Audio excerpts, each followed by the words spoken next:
In this video, I will show you how to use ChatGPT to effectively plan and organize various PTA meeting agendas. Let's get started. I'm starting out on the ChatGPT interface. Before I type anything, I'm going to open up a document where I've prepared my prompts.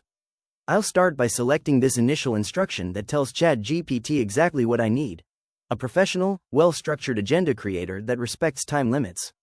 I'll copy this text, head back over to the browser, and paste it into the chat bar. Once I hit enter, ChatGPT confirms its new role and even provides a helpful breakdown of the standard sections it will include in our future agendas. Now that the persona is set, let's create our first actual agenda.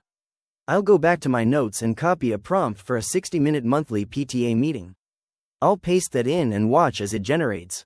As I scroll down, you can see it has allocated specific time slots for the welcome, the treasurer's report, and even a teacher update on the spring curriculum.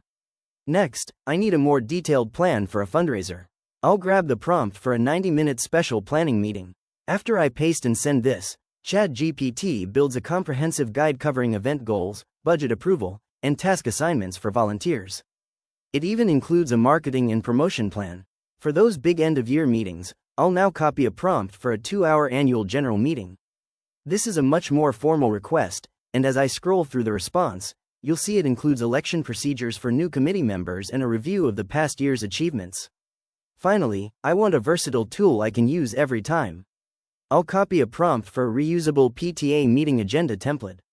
I'll paste this into the chat to get a flexible format with placeholders for dates, locations, and specific discussion topics.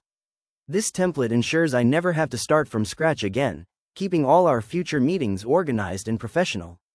If you found this walkthrough helpful for personalizing your own AI workflow, please consider liking the video and subscribing for more quick tips and tutorials.